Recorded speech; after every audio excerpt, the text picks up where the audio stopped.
Selamat pagi, salam damai sejahtera untuk semua kita, dimanapun kita berada. Pagi hari ini kembali saya mengajak kita untuk merenungkan firman Tuhan. Mari sama-sama kita membaca dari Mazmur pasal yang ke-107, ayat 4 sampai ayat 9. Demikian bunyi firman Tuhan. Ada orang-orang yang mengembara di padang belantara, jalan ke kota tempat kediaman orang tidak mereka temukan. Mereka lapar dan haus, jiwa mereka lemah lesu di dalam diri mereka. Maka berseru-serulah mereka kepada Tuhan dalam kesesakan mereka, dan dilepaskannya mereka dari kecemasan mereka. Dibawanya mereka menempuh jalan yang lurus, sehingga sampai ke kota tempat kediaman orang. Biarlah mereka bersyukur kepada Tuhan karena kasih setianya, karena perbuatan-perbuatannya yang ajaib terhadap anak-anak manusia, sebab dipuaskannya jiwa yang dahaga, dan jiwa yang lapar dikenyangkannya dengan kebaikan. Saudara-saudara yang terkasih, rasa lapar dan haus merupakan sinyal yang ditunjukkan oleh tubuh untuk memberitahukan bahwa tubuh memerlukan makanan dan minuman. Jikalau kita merespon dengan baik, yaitu makan pada waktu kita lapar dan minum pada waktu kita haus, maka tubuh kita akan tetap dalam keadaan sehat dan kuat. Jadi, rasa lapar adalah sesuatu yang baik. Namun, seringkali orang mengabaikan rasa lapar. Ada banyak orang mengabaikan rasa lapar ketika mereka sangat sibuk, mereka melakukan tugas, tanggung jawab, dan semua rutinitas yang harus diselesaikan. Kita mulai mengabaikannya. Dan kalau kita mengabaikannya secara berulang-ulang, maka tubuh kita akan menjadi lemah dan pada satu titik kita akan jatuh sakit. Saya percaya saudara-saudara, hal yang sama terjadi dengan tubuh rohani kita. Jikalau sepanjang minggu ini kita belajar bahwa tubuh rohani kita memerlukan makan dan minum, itu artinya tubuh rohani kita pun bisa memberikan tanda-tanda lapar dan haus. Seringkali yang kita lakukan adalah mengabaikan ketika perasaan itu muncul. Kita mengatakan mungkin karena saya sedang capek dan kita berusaha beristirahat. Tetapi pada waktu kita selesai beristirahat, kita menyadari bahwa perasaan itu tidak hilang. Ada sesuatu yang salah. Ini bukan berkaitan dengan tubuh jasmani kita, tetapi sesuatu di dalam diri kita, yaitu kedalaman jiwa dan roh kita. Kita tidak bisa menjelaskannya, dan kita mulai mengabaikannya. Padahal, seharusnya kita mulai mengenali bahwa roh dan jiwa kita sementara sedang lapar. Lalu apakah ciri-cirinya, saudara-saudara? Di dalam ayat-ayat ini, kita akan melihat ada 3 ciri dari kondisi jiwa dan roh yang lapar serta haus. Apakah itu? Yang pertama, dalam ayat yang keempat berkata demikian. Ada orang-orang yang mengembara di padang belantara, jalan ke kota tempat kediaman orang tidak mereka temukan. Saudara-saudari, orang yang lapar dan haus di dalam jiwa digambarkan sebagai orang-orang yang mengembara tanpa tujuan hidup. Jadi kalau kita mulai menyadari bahwa kehidupan kita ini berjalan tanpa memiliki makna, itu berarti bahwa tubuh dan roh kita dalam keadaan haus dan lapar. Setiap kesibukan yang kita lakukan, kemudian kita mulai menyadari bahwa ada sesuatu yang hampa, ada sesuatu yang kosong. Kita menjalani hidup kita ini tanpa makna yang berarti.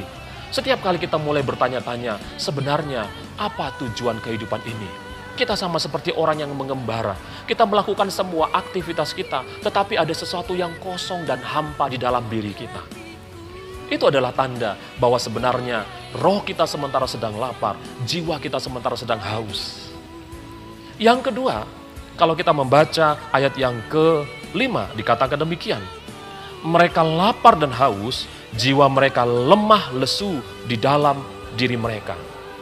Orang-orang yang lapar dan haus di dalam roh mereka mulai merasakan bahwa mereka tidak lagi menikmati sukacita dan gairah di dalam hidup mereka.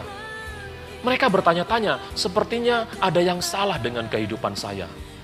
Kita tidak lagi bisa menikmati hidup ini dengan bergairah. Semangat kita sepertinya hilang dan kita tidak lagi bisa menjelaskannya. Kita sering merasa letih. Kita merasakan gairah itu tidak ada lagi. Dan itu tidak bisa kita jelaskan dengan akal pemikiran kita. Tapi kita bisa rasakan di dalam jiwa kita. Kita merasa sering letih, padahal kita sering beristirahat. Yang berikutnya, kalau kita membaca, dalam ayat yang ke-6 dikatakan demikian. Dan dilepaskannya mereka dari kecemasan mereka. Orang-orang yang lapar secara roh dan jiwa, mereka merasakan hidup mereka selalu cemas, khawatir, tanpa sebab yang bisa dijelaskan. Tiba-tiba saja kita tidak bisa mengendalikan emosi kita. Kadang-kadang kita marah, lalu tiba-tiba kita merasa sedih, kita merasa galau. Dan kita tidak bisa menjelaskannya. Ini bukan karena hormon tubuh kita, tidak. Tetapi ada sesuatu di dalam jiwa kita yang menjerit, yang berteriak. Dan kita merasa kehilangan makna kehidupan kita ini. Jadi itulah 3 tanda bahwa roh kita sementara sedang lapar dan haus. Dan siapakah yang dapat mengenyangkan, memuaskan rasa lapar di dalam jiwa kita? Hanya Tuhan. Itu sebabnya dikatakan mereka berseru-seru kepada Tuhan dan Tuhan menjawab mereka. Saudara, hanya Tuhan yang sanggup memuaskan rasa lapar di dalam diri kita. Kalau pada hari-hari ini kita mulai merasakan 3 tanda tersebut mulai muncul dalam diri kita. Kita kehilangan makna hidup. Kita tidak memahami apa tujuan kita hidup ini. Kita merasakan ada satu kekosongan dan kehampaan. Dan kita mencoba untuk menghilangkannya dengan berbagai macam kesibukan. Tetapi itu tidak hilang. Kemudian kalau kita merasakan bahwa semangat kita hilang. Kita tidak mampu lagi bersuka cita. Kita tidak mampu lagi bersyukur. Lebih banyak sungut-sungut dan keluhan yang keluar dari diri kita. Dan yang ketiga, kalau kita mulai merasakan bahwa ada kecemasan, ada kekhawatiran yang menghantui kita tanpa sebab yang jelas.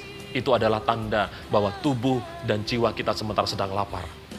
Yang kita lakukan bukanlah menghibur diri kita, tetapi kita hanya bisa datang kepada Tuhan karena hanya Tuhan Yesus yang sanggup untuk memuaskan jiwa kita. Hanya Tuhan yang mampu memberikannya. Itu sebabnya dikatakan demikian dalam ayat yang ke-9.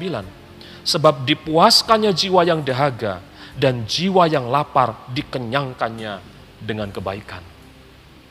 Dunia bisa memberikan junk food, tetapi hanya Tuhan yang bisa memberikan real food, makanan bagi jiwa kita, kehadirannya, pribadinya. Oleh karena itu saudara-saudari, mari pagi hari ini, sebelum kita memulai aktivitas kita, mari kita nikmati makanan yang Tuhan sediakan di dalam diri kita. Setiap hari Tuhan itu membentangkan meja hidangannya. Dan kemudian dia memanggil semua kita. Dia mengatakan, anakku, jiwamu lapar, jiwamu haus. Aku akan memberikan makanan yang berkelimpahan bagi jiwamu. Matius 11 ayat 28 dan 29 mengatakan demikian. Marilah kepadaku semua yang letih lesu dan berbeban berat. Aku akan memberi kelegaan kepadamu. Pikulah kuk yang kupasang dan belajarlah padaku, karena aku lemah lembut dan rendah hati dan jiwamu akan mendapat ketenangan. Dia membuka tangannya, dia mengundang kita, dan mari kita merespon dengan tepat.